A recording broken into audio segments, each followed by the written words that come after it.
kings. Fire and blood.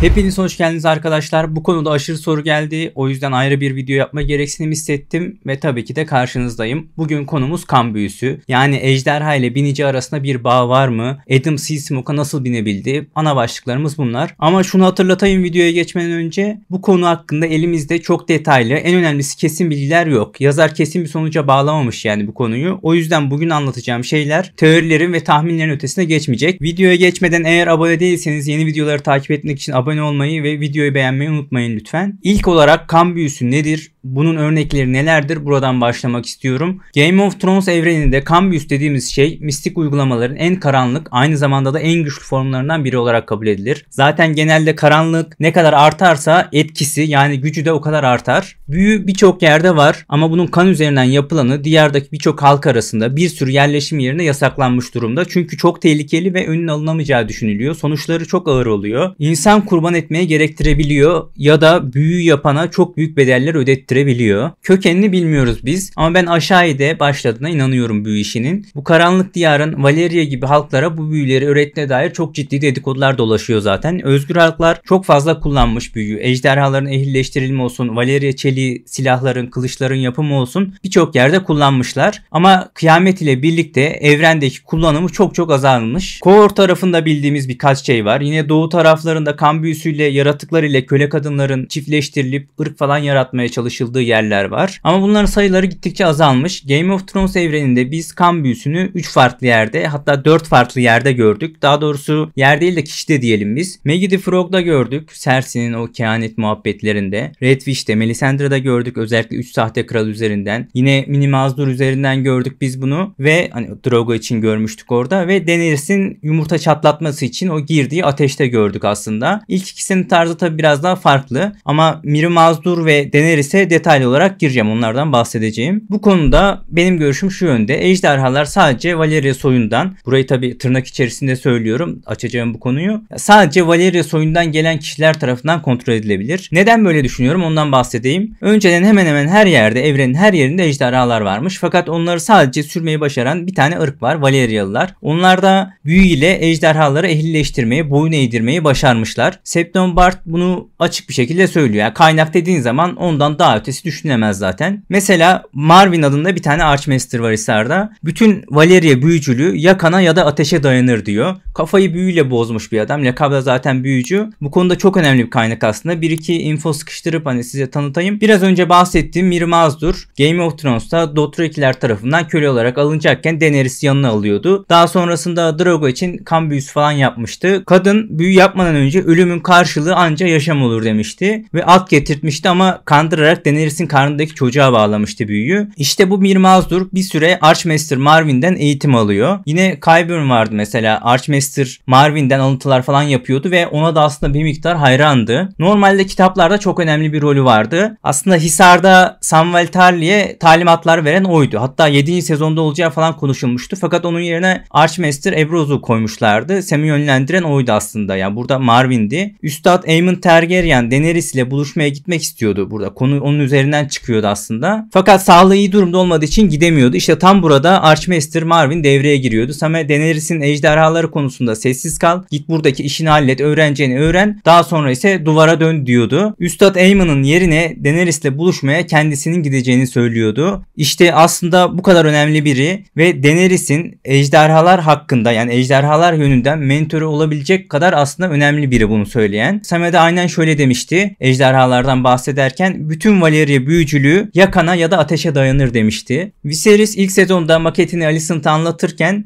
Anegrion diye bir yerden bahsetmişti. Valyrian dilinde etimolojik olarak, köken olarak kan tapınağı ya da kan kulesi diye karşılığı olan bir kelime bu. Yanardağların en üst kısımlarında, volkanik kısımlarda, ateşe yakın yerlerde ejder lordların en kıdemlileri yaşar demişti. Ateşe yakınlık anlamında söylemişti bunu. Yine farklı bir yeri göstererek de burası kan büyücülerinin sanatlarını icra ettiği yer demişti. Kitaplarda geçmeyen bir kelime aslında bu ama ama yine yazar tarafından söylenmiş olma ihtimali var. Biraz şüpheli yaklaşmak lazım fakat yine de kan büyüsüyle alakalı bize güzel şeyler sunuyor. Valeryalı ejder lordları bir şekilde bu kan büyüsünü yapıyorlardı. Boynuz falan derken bu büyülerin bir tanesi de ejderhaları ehlileştirmeyi kapsıyordu ve bir yolunu bulup ejderha ile binici arasında bir bağ kurmayı başardılar. Hatta bu bağ bence ejderhanın soyu ve binicinin soyu aynı olduğu sürece bir alt soya aktarılıyordu. Sonuçta karanlık kökenli bir şey ve lanet gibi düşünüyorum ben bunu. Yani anneden babadan çocuğuna da geçiyor ve güncel olarak her seferinde ejderha ve binici özelinde bir büyü yapmasalar da bu bağlar bir şekilde kurulmaya devam ediyor. Tabii ki tek kriter bu değil. Ejderha isteyecek falan, hani bir sürü bunun kriteri var. Bence Valeryalı ejder lordlarının, Valeryalı büyücülerin yaptığı bu kan büyüsünün içinde ejderhayı kontrol etme yeteneği gibi default olarak yüklenen bir özellik var. Wardların o kadar hayvan arasında kurtları daha kolay kontrol edebilmesi gibi bir şey bu. Yani onun gibi bir şey olabilir. Hatta bence Cannibal güzel bir teori olabilir bu konuda. Diğer ejderhalara saldırması, kendi türünü yemesiyle ünlü bir ejderha. Onun için farklı bir ejderha soyuna ait olduğu ve ejderha soyları arasındaki rekabetten dolayı Targaryen ejderhalarına saldırdığı söyleniyor. Yani büyü sadece Targaryen ejderhaların soyunun ait olduğu türe yapılmışsa ve farklı tür olduğu için, yani Cannibal'ın türüne büyü yapılmadığı için bu büyü Cannibal'ın türünü etkilemiyorsa, bu yüzden kimse Cannibal'a binmeyi başaramadıysa, alın size benden harika bir teori. Kan çekimi dediğimiz şey de belki bu büyünün bir parçası olabilir. Targaryen'la sürekli olarak akraba evlilikleri, aile içi evlilikler yapıyorlar. Ama şöyle de bir şey var aynı zamanda, kendi kanlarına da çok fazla ilgi duyuyorlar. Yani bu sadece ejder soyunun saf şekilde devam etmesi için değil. Ondan bahsetmiyorum. Aegon Rhaenys, Jaehaerys, Alicent gibi bir sürü örnekleri var bunların. Aradıkları kişileri kendi kanından buluyorlar. Bu bağın varlığını ispatlayan birkaç örnekle devam edelim. Ejderhalar anlık olarak tek bir tane biniciyle bağ kurup hayatı boyunca o kişiye sadık kalıyorlar. Yani binici yaşadığı sürece başka kimse o ejderhaya binemiyor. Mesela Aegon the Conqueror'ın oğlu Aenys Targaryen çok zayıf, hasta, acayip zorlu bir çocukluk geçiriyor. Herkes ölür diyor onun için. Sadece annesinin emzirmesine falan izin veriyor. 3 yaşındayken annesi de ölünce yürümeyi, konuşmayı unutuyor. Çok kötü hale geliyor. Ta ki Quicksilver'ı önüne getirdikleri ana kadar. O bağdan sonra hızlıca güçleniyor, gelişimini tamamlıyor ve normal bir insan kıvamına geliyor. Ejderhası Quicksilver ile bağ kurduğunda işler komple değişiyor. Üstad Gildeay'nin çok güzel bir yorumu var bu konuda. Evet, aradaki güvenden dolayı psikolojik olarak olumlu bir etki yapmış olabilir ama aradaki bağın kuvveti sebebiyle ejderhanın sağlığının biniciye geçmiş olma ihtimali diyor daha yüksek diyor. Zaten biz ejderha ile binici arasında kuvvetli bir bağ bulunduğunu ve birbirlerinin duygularını hissettiklerini biliyoruz. Dragon Meereen çukurlarında Daenerys tehlikedeyken hissedip yetişmişti. Bunu biliyoruz. Yine Helena ve Dreamfire arasında böyle bir ilişki var. Sunfire ve Aegon arasında böyle bir uyum var. Rhaenyra hamileyken Syrax hepimiz gördük. Rhaenyra bunu ilk sezonda da sıkça vurguladı. Ayrıca Daenerys asla Rhaegar ve Viserion'a binmedi. Muhtemelen bu bağı fark etti ya da bildiği için bunu denemedi. Onun bağı Dragon'laydı. Ben böyle düşünüyorum ama sonuçta bunların hepsi bir teori. Teknik olarak ejderhaya binmek için bırak büyüyü, Targaryen soyunu, Valyria kanını normal bir insan olması bile yetebilir. Bunların tamamı Targaryen hanesinin hükmetmek için bir propagandası olabilir. Sonuçta bunların hiçbiri test edilmedi. Sokaktan geçen bir insanın ejderha yumurtasına ulaşma imkanı yok. Binebiliyor mu, binemiyor mu öğrenelim. Yani bilmiyoruz ki bunu. Yani bu konuda aksini düşünen olursa bunu da gayet iyi anlayabilirim açıkçası. Dragon Sis'e gelirsek de bunların tamamı bir şekilde Valyria kökenli ya da Valyria tiplemesi tipler. Adam dahil hepsinin gümüş altın saçları. Muhtemelen baba tarafından Targaryen pişleri bunlar. Tek istisna size Netlis. Onun ten rengi kahverengi, saçları siyah ama orada da Daemon'ın ona çok yakın bir ilgisi var. Yani ya kan çekiyorsa burada, Daemon o yüzden ilgi duymuşsa, çünkü çok acayip ekstra bir ilgisi var yani. Bu arada kızı olduğuna dair de dedikodular dönüyor aslında. Yani Targaryenlara binen Targaryen dışı karakterlerin her birinin Targaryenlar ile bağlantısının olması çok kuvvetli bir ihtimal. Genel bir profil çizdik. Buradan yavaş yavaş dizimize geçelim. Bence Targaryenlar ejderhalara binebilir ama Valyrianlar binemez. Bunun sebebi ise ejder lordlarının yapmış olduğu kan büyüsü. Valyria kelimesinin yorumu ile alakalı bir şey bu. Çok geniş yorumlamamak lazım bu kısmı. Valyria'da bir sürü halk, daha doğrusu aile var. Bunların hepsi ejderha binici değil. O yüzden sen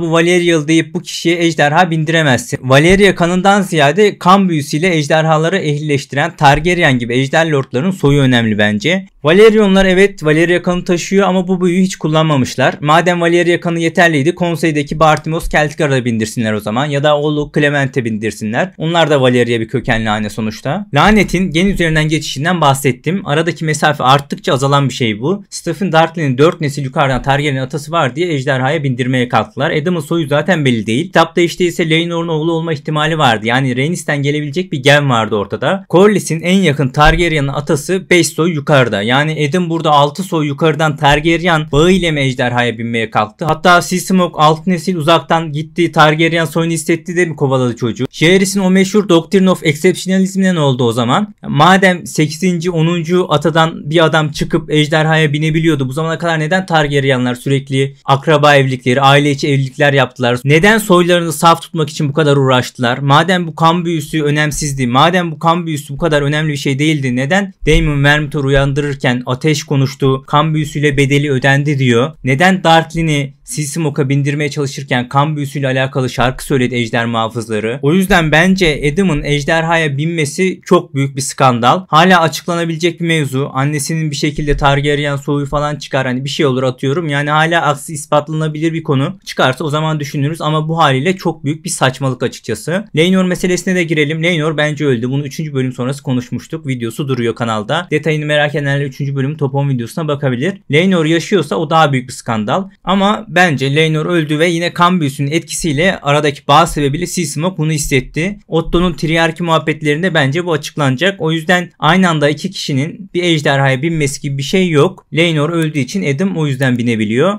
Adam Laenor'un üvey kardeşi olduğu için Seasmoke bunu hissetti ve o şekilde hareket etti diyenler falan var. Açıkçası bu da pek mümkün değil. Çünkü kardeşler arasında bir gen aktarımı yok. Evet babadan ortak bir gen var ama iki kardeşin teknik olarak birbirine geçen soy bağlantısının olması imkansız. Birinin annesi ejder soyuna sahip Rhaenys, diğerinin ise Marilda diye sıradan bir kadın. Özetle bence tüm lore'a aykırı, hatta lore'un temel parçalarını kıracak bir hareketti Seasmoke'un Adam'ı kovalaması ve Adam'ın Seasmoke'a binmesi. Umarım bilmediğimiz yeni detaylar üzerinden konuyu toparlarlar ama öyle bir durumda ki olay pek çıkar noktası yok gibi. Bu kısımları tabi izleyip göreceğiz ama bu videomuz da bu kadardı arkadaşlar. Bir diğer videoda görüşmek üzere, hoşçakalın.